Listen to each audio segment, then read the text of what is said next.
Hello my friends, मैं सागर राज आप सभी का स्वागत करता हूं हमारी अपनी YouTube channel lockdown study with Sagar Raj में। फ्रेंड्स, हम लोग इंडियन पॉलिटी को देख रहे थे। इंडियन पॉलिटी के अंतर्गत हमने अपना पहला चैप्टर ऐतिहासिक पृष्ठभूमि को संवैधानिक ऐतिहासिक पृष्ठभूमि को हमने समाप्त कर लिया था। तो फ्रेंड्स, इसके बाद का जो चैप्टर है, इसके बाद का जो चैप्टर आता है वो आता है संविधान सभा। संविधान सभा आता है। तो देखिए, संविधान सभा का मतलब कि हमारा जो संविधान बना, इसके लिए एक सभा बनाया गया था, एक मिशन हुआ था। इसका नाम था cabinet mission. Cabinet mission, cabinet mission का गठन हुआ था। ये जो ये अंग्रेजों के द्वारा गठन किया गया था। तो ये 24 मार्च 1946 को भारत आई थी। ये इसमें 3 सदस्य थे जिनके द्वारा संविधान की प्रक्रिया आगे चली। तो इसके बाद का हमारा चैप्टर संविधान सभा है। इसके बाद हम देखेंगे संवैधानिक स्रोत, अर्थात हमारा संविधान जो है उसमें उपराष्ट्रपति का पद कहाँ से लिया गया, राष्ट्रपति का पद कहाँ से लिया गया, मौलिक अधिकार कहाँ से लिया गया, मौलिक कर्तव्य कहाँ से लिया गया, नागरिकता कहाँ से लिया गया, ये संबंधित टॉपिक हम लोग पढ़ते हैं। उसके बाद हमारा प्रस्तावना आता है कि हमारा जो प्रस्तावना है, हम भारत के लोग भारत को संपूर्ण प्रभुत्व संपन्न, जो हमारा आगे जो भी है जो प्रस्तावना हम लोग देखते हैं, तो ये उसका बाद का टॉपिक आता है। तो ये 3 टॉपिक जो है, इससे प्रश्न बहुत आते हैं, तो ये याद करने का चीज है। इसका जो हमने है, ये 3 टॉपिक से हमने 100 ऑब्जेक्टिव क्वेश्चन बनाया है, जिसको मैं आप लोगों को प्रोवाइड कर दूंगा। उसको आप याद कर लेंगे तो उसके अंतर्गत इस तीनों टॉपिक आपका क्लियर हो जाएगा। इसके बाद इस प्रस्तावना के बाद जो हमारा टॉपिक आता है, देखिए हमारा जो मेन संविधान है, हमारा जो संविधान है, इसमें क्या है कि 3 चीज महत्वपूर्ण है। संविधान में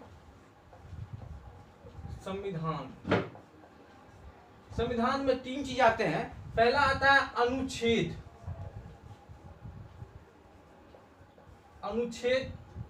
अनुसूची,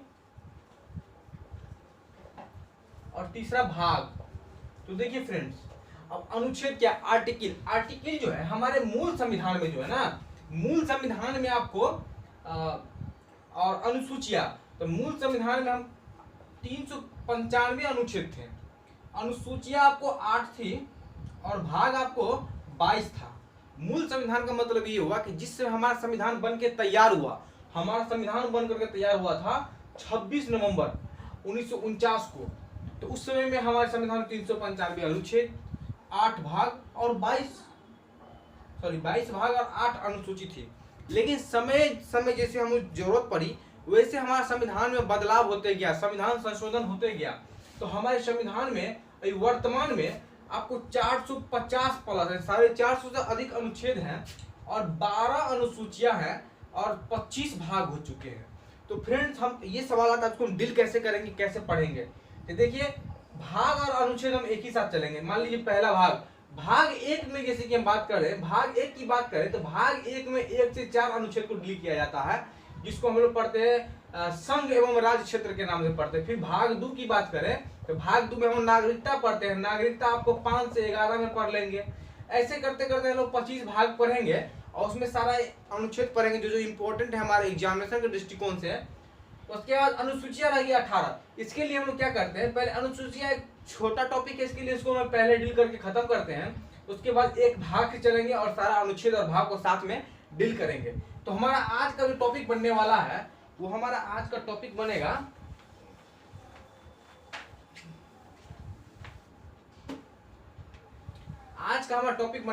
भारतीय संविधान की अनुसूचियां, या अनुसूचियां कह सकते हैं। तो मैं हेडिंग मारता हूं, अनुसूची। तो देखिए, हमारे संविधान में, मूल संविधान में 8 अनुसूची थी। ये क्वेश्चन में पूछा जाता है कि भारत के मूल संविधान में कुल कितनी अनुसूची थी, तो इसका आंसर 8 हो जाएगा। और ये भी क्वेश्चन पूछा जाता है वर्तमान में हमारे संविधान में कितनी अनुसूची है, तो 12। एक प्रश्न उठता है कि अनुसूची से मतलब क्या। अनुसूची का इंग्लिश होता है शेड्यूल। शेड्यूल, किसी भी चीज को हम लोग शेड्यूल वाइज करते हैं। कि आज हमारा, पहले स्कूल में थे हम लोग, बचपन में पढ़ते थे, तो एक शेड्यूल होता था हमारा रूटीन का कि हमें क्या पढ़ना है, क्या स्कूल ले जाना, क्या नहीं ले जाना है। तो इसी के अंतर्गत अनुसूची 12 जो है, 12 अनुसूची में आपको 450 प्लस जो अनुच्छेद है, इसका जिक्र किया गया है। तो हम लोग देखेंगे, एक अनुसूची चलेंगे और 12 तक पढ़ेंगे और उसमें देखेंगे कि क्या क्या टॉपिक आता है और क्या क्या बोला गया है। पहले तो 8 देखेंगे, फिर 9वां देखेंगे कौन सा संविधान संशोधन के तहत जोड़ा गया, 10वां 11वां 12वां ये देखेंगे। तो हम शुरू करते हैं, लेकिन इससे पहले हम चाहेंगे कि देखिए हम जो संविधान सभा है वो नहीं पढ़ा पाए आप लोगों को, क्योंकि ये टॉपिक आपको याद करने वाला है और इसका हमने 100+ ऑब्जेक्टिव बनाया है, जिससे आपको सारा टॉपिक डील हो जाएगा इसके अंतर्गत। तो इसके लिए थोड़ा चर्चा कर ले। संविधान सभा, देखिए हमारा संविधान निर्माण करने के लिए कैबिनेट मिशन आई थी, वो इंग्लैंड से आई थी और इंग्लैंड से 24 मार्च 1946 को भारत आई। तो उसमें तीन जो थे ना, तीन मेंबर थे।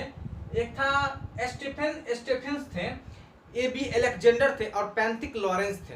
तो पैंथिक लॉरेंस सबसे ऊंचे पद भारत सचिव के पद पे थे, जिन्होंने संविधान कैबिनेट मिशन की जो है ना अध्यक्षता की थी। उनका ये प्रश्न, उससे पहले मैं ये जानते हैं कि देखिए ये संविधान का निर्माण की चर्चा जो सबसे पहले महात्मा गांधी जो है 1922 में बोले कि नहीं, भारत को अपना संविधान बना लेना चाहिए। उसके बाद वो वामपंथी दल था एक हमारे देश में, वो 1934 में मांग किया।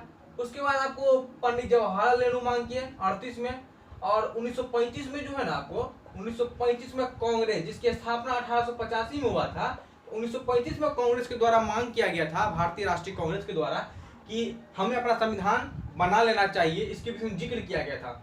और एक प्रस्ताव आया था अंग्रेजी सरकार के द्वारा, जो है एक अगस्त प्रस्ताव पारित किया गया था, अगस्त प्रस्ताव, जो कि 1940 में आया था।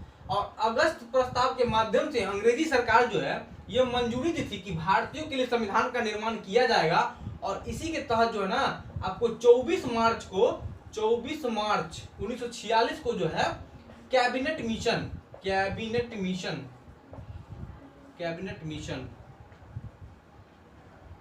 भारत आया था। और ये भी क्वेश्चन पूछा जाता है कि हमारा जो संविधान बना है किस मिशन, किस योजना के अंतर्गत बना है, तो इसका आंसर ये होता है कैबिनेट मिशन। तो उसके बाद क्या हुआ कि कैबिनेट मिशन के अंतर्गत जो है पहला बैठक जो हुआ था ना आपको, वो संविधान, अर्थात ये भी पूछा जाता है कि संविधान सभा का पहला बैठक कब हुआ था। तो संविधान सभा का पहला बैठक जो आपको है वो 9 दिसंबर 1946 को हुआ था, जिसमें अब कोई भी सभा होता है, जैसे कि मान लीजिए हमारे घर में ही कोई मीटिंग होता है, तो उसमें किसी एक को अध्यक्ष चुना जाता है, चलो ये अध्यक्ष है, इसकी बात सर्वोपरि होगी। तो इसी के तहत 9 दिसंबर 1946 को कैबिनेट मिशन संविधान सभा का पहला मीटिंग हुआ था, जिसकी अध्यक्षता जो है सच्चिदानंद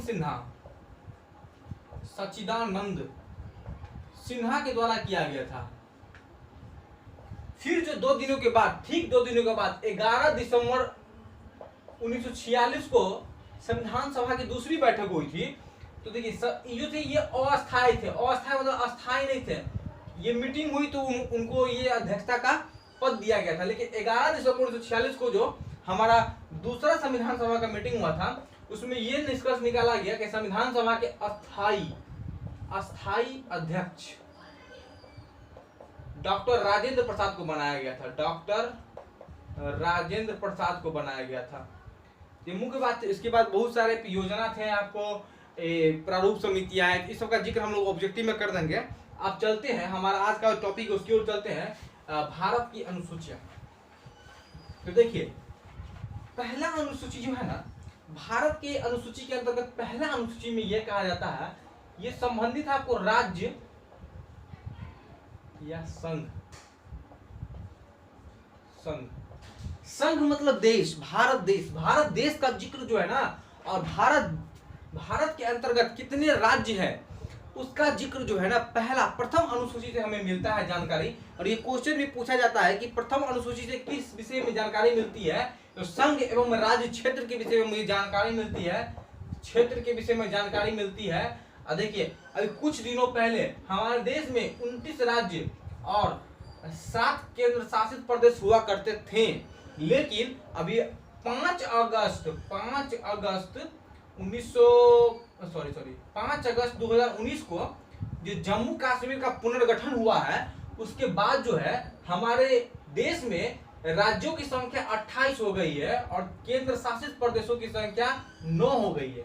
ये इसलिए हुआ है कि हमारे माननीय प्रधानमंत्री और गृह मंत्री अमित शाह और राज्यसभा लोकसभा द्वारा बिल पारित हुआ कि जम्मू कश्मीर पुनर्गठन किया गया, अर्थात जम्मू कश्मीर को 2 बराबर भागों में बांट दिया गया और दोनों को राज्य को जो है ना आपको एक राज्य को 2 भाग में बांट करके उसे केंद्र शासित प्रदेश घोषित किया गया है, जिसके कारण हमारे राज्य की संख्या 28 हो गई है और केंद्र शासित प्रदेश की संख्या 9 हो गई है। इसी के विषय में जानकारी मिलता है, अर्थात हमारा किसी भी राज्य का पुनर्गठन होगा, कोई नया राज्य भारत में मिलेगा या विलय होगा, या 2 राज्य को जोड़कर एक राज्य बनाया जाएगा, या एक राज्य से अलग करके 2 राज्य बनाए। जैसे भारत से, जैसे बिहार की बात करें तो बिहार से आपको 15 नवंबर 2000 ईस्वी को 15 नवंबर 2000 ईस्वी को जो है आपको झारखंड अलग हुआ, तो ये आपको प्रथम अनुसूची के अंतर्गत ही हुआ। उसके बाद फिर बात करें आपको उत्तराखंड से यूपी से उत्तराखंड अलग हुआ, मध्य प्रदेश से आपको मध्य प्रदेश छत्तीसगढ़ अलग हुआ। तो ये सब जो भी संशोधन होगा वो आपको प्रथम अनुसूची के अंतर्गत ही होता है। अर्थात हम कह सकते हैं कि प्रथम अनुसूची में राज्य एवं संघ क्षेत्र का वर्णन मिलता है, जिसके माध्यम से हमें ये पता चलता है कि भारत में कितने राज्य है, कितने केंद्र शासित प्रदेश है, ये इसके विषय में जानकारी मिलती है। इसका दूसरा नंबर आता है, दूसरा नंबर देखते हैं। दूसरा नंबर देखिए, अब देखिए एक चीज आप गौर कीजिए। सबसे पहला में क्या हुआ, हमारा राज्य बना, राज्य का बंटवारा हुआ। दूसरा में कहा गया वेतन भत्ता या पेंशन। हमारे राज्य में, राज्य मतलब यहाँ पर देश को संबोधन हो रहा है, हमारे संघ में, देश में जितने भी पदाधिकारी है, सरकारी पदाधिकारी है, उनका वेतन भत्ता और पेंशन का जिक्र जो है अनुसूची 2 के अंतर्गत ही हुआ है और होता है। इसके मुझे ये जानकारी मिलती है कि किस पदाधिकारी में यहाँ पे आपको राष्ट्रपति हो गए, उपराष्ट्रपति हो गए, राज्यपाल हो गए, उसके बाद आपको लोकसभा के अध्यक्ष हो गए, लोकसभा के सदस्य हो गए, राज्यसभा के अध्यक्ष हो गए, राज्यसभा के उपाध्यक्ष हो गए, उसके बाद आपको उनके सदस्य हो गए। उनकी वेतन भत्ता और पेंशन, उनका वेतन भत्ता कैसा, अभी हम लोग सुनते हैं 7th पे कमीशन, 7वां पे, अभी 8वां पे भी आने वाला था तो पता नहीं। पेंशन का जिक्र जो है ना, ये भारतीय अनुसूची 2 के तहत ही होता है।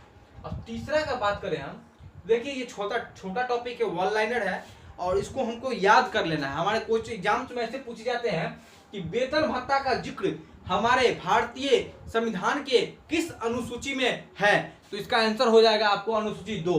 उसके बाद आपको पूछेगा राज्य एवं संघ का वर्णन हमारे भारतीय संविधान की किस अनुसूची में है, तो प्रथम अनुसूची में है।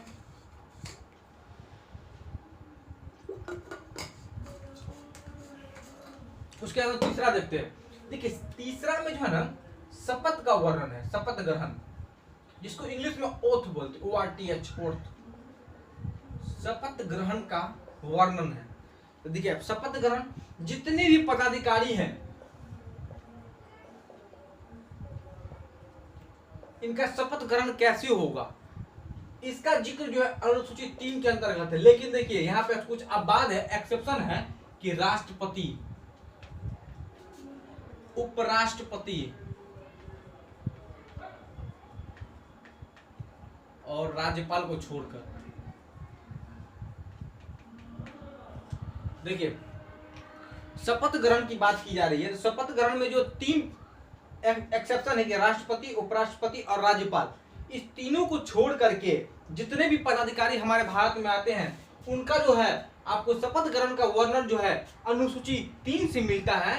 क्योंकि देखिए राष्ट्रपति का जो है ना शपथ ग्रहण अनुच्छेद आर्टिकल 60 जो है वो सिर्फ और सिर्फ इसी के लिए है कि राष्ट्रपति का शपथ ग्रहण किसके द्वारा होगा, किसके द्वारा होता है, भारत के मुख्य न्यायाधीश के द्वारा होता है। उसके बाद उपराष्ट्रपति की बात करें तो ये जो है अनुच्छेद 69 के अंतर्गत आता है। जो टॉपिक पढ़ेंगे हम आगे तो उसमें हम पढ़ेंगे आर्टिकल 69 पढ़ेंगे, तो उसमें पढ़ेंगे कि उपराष्ट्रपति का जो है शपथ ग्रहण आपको राष्ट्रपति के द्वारा आर्टिकल 69 के तहत होता है। राज्यपाल की बात करें तो राज्यपाल का 159 के तहत होता है। तो ये भी पढ़ेंगे हम कि राज्यपाल का जो शपथ ग्रहण है वो 159 आर्टिकल 159 के तहत जो है ना किया जाता है, तो ये पढ़ेंगे। तो ये 3 हो गया। पहला हमने क्या पढ़ा, संघ एवं राज्य क्षेत्र प्रथम अनुसूची में आता है। द्वितीय में आता है पेंशन या भत्ता, इतना ही सिर्फ आप याद रखेंगे आपका काम निकल जाएगा। तीसरा शपथ ग्रहण, शपथ ग्रहण 3 में आता है, लेकिन इसमें राष्ट्रपति, उपराष्ट्रपति और राज्यपाल को छोड़ करके, क्योंकि राष्ट्रपति का जो वेतन भत्ता का जिक्र किया गया है वो आर्टिकल 60 में डायरेक्ट रूप से किया गया है। उसके बाद आप बात कर ले उपराष्ट्रपति का, तो उपराष्ट्रपति का जो वेतन भत्ता का जिक्र किया गया है वो डायरेक्ट रूप से आपको 69 आर्टिकल 69 में किया गया है। उसके बाद राज्यपाल की बात करें तो राज्यपाल का जो वेतन भत्ता क्या पढ़ रहे थे, शपथ ग्रहण, राज्यपाल का शपथ ग्रहण का जो जिक्र जो है 159 के आर्टिकल में डायरेक्ट वर्णन किया गया है। उसके बाद हम जानते हैं कि चौथा में क्या है, पांचवा में क्या है। हालांकि देखिए 12 अनुसूचियां हैं, लेकिन इसमें आपको सबसे ज्यादा इंपॉर्टेंट जो है ना 5-6 ही जो हमारे एग्जाम में पूछे जाते हैं बराबर, वो आपको मैं बता दूं कौन कौन है। आपको मैं बताता हूं, 1 है, 2 है, 3 है, 4 है, 5 6 7 8 है, 10 है, 11 12, यही हमारे एग्जाम में पूछे जाते हैं मेनली। और तो इसी तरह 5-6, लेकिन चलिए पढ़ते हैं, 4 बार चौथा पढ़ते। देखिए चौथा में क्या कहा गया कि राज्यसभा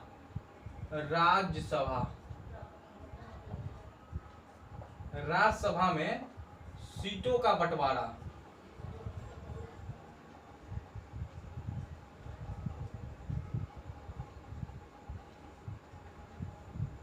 देखिए हमारा ये संसद है, मान लीजिए ये संसद है, ये संसद है।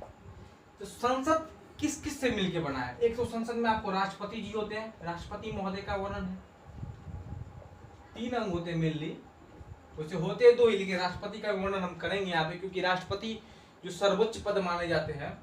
और दूसरा जो होता है एक लोकसभा होता है।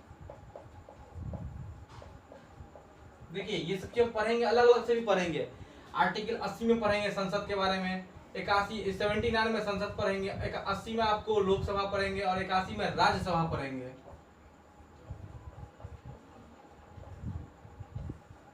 आर्टिकल के अंतर्गत हम पढ़ेंगे सबको, लेकिन यहाँ पर राज्यसभा वर्णन आया था। आपको हम बता दें कि संसद के 2 भाग होते हैं, एक को बोलते हैं निम्न सदन, इसको निम्न सदन बोलते हैं, इसको उच्च सदन बोलते हैं। तो ये उच्च सदन है ना, ये राज्य का प्रतिनिधित्व करते हैं। जैसे बिहार से जो है ना राज्यसभा के 16 सीट है वर्तमान में, तो इस सब के विषय में जानकारी मिलता है। लोकसभा में 40 सीट है, तो इस सब के विषय में जानकारी जो हमें मिलता है ना कि राज्यसभा में 16 सीट है, लेकिन क्यों बिहार में 16 सीट ही क्यों है, इसका जिक्र जो राज्यसभा में सीटों का बंटवारा अनुसूची 4 के अंतर्गत होता है। आपको सिर्फ इतना ही याद रखना है कि अनुसूची 4 के अंतर्गत राज्यसभा में सीटों का बंटवारा होता है। बस यही पूछा जाता है कि किस अनुसूची से हमें ये जानकारी मिलती है कि राज्यसभा में सीटों का बंटवारा होता है। ऑप्शन दे देगा प्रथम अनुसूची, द्वितीय, तृतीय, चतुर्थ, तो आप चतुर्थ मान के आगे निकल जाएगा, आपका 1 नंबर फिक्स हो जाएगा।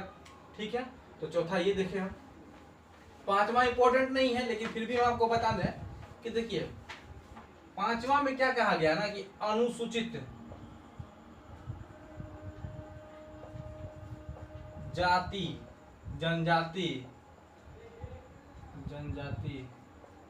या उसके क्षेत्र में शासन प्रशासन के विषय में जानकारी मिलती है हमें 5 से। अनुसूचित जाति जनजाति के क्षेत्र में शासन प्रशासन, हालांकि आपको बता दें इसमें अंतिम रूप से शासन प्रशासन का श्रेय जाता है राष्ट्रपति जी को, राष्ट्रपति महोदय को जाता है, तो इसी का जिक्र है। 5वां अनुसूची में आपको अनुसूचित जाति और जनजाति का जिक्र मिलता है।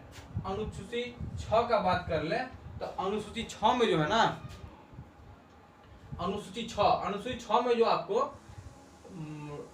असम, मेघालय, त्रिपुरा, मिजोरम,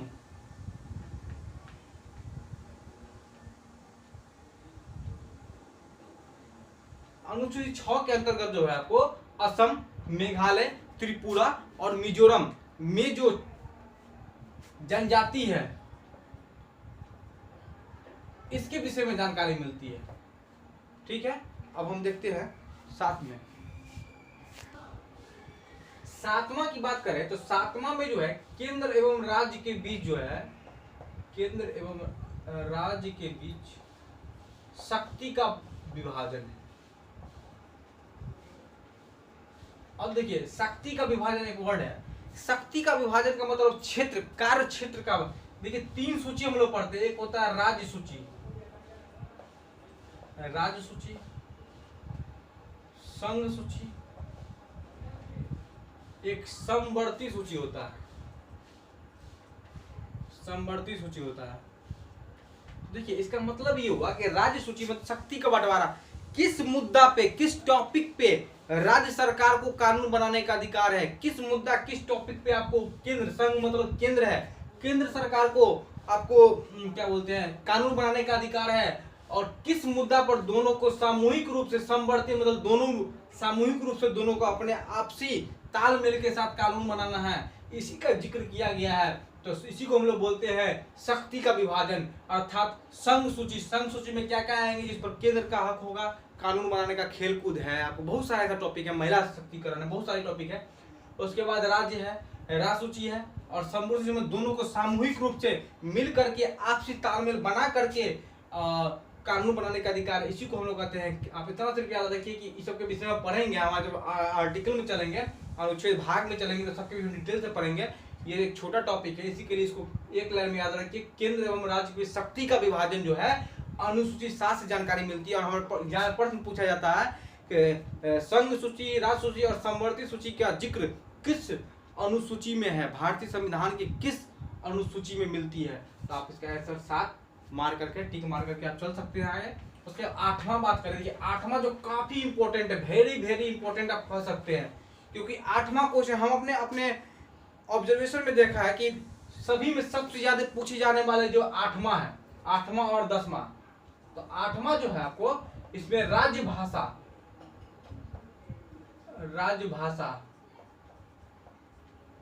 राजभाषा का जिक्र किया गया। देखिए हमारे मूल संविधान में कितनी भाषा से वर्तमान में कितनी भाषा है, इसके विषय में एक टॉपिक ही पढ़ेंगे, आपको एक भाग पढ़ेंगे।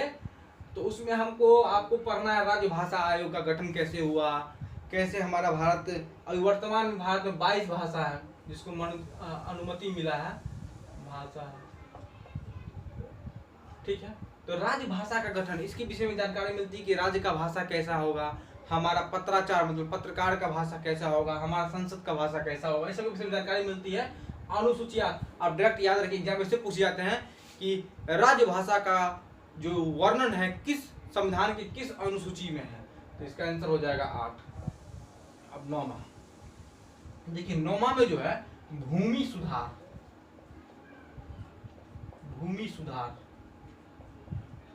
भूमि सुधार का वर्णन है। आप डायरेक्ट याद रखिए कि क्वेश्चन पूछा जाता है भूमि सुधार भारतीय संविधान के किस अनुसूची के अंतर्गत आती है, तो 9। 10वां दल बदल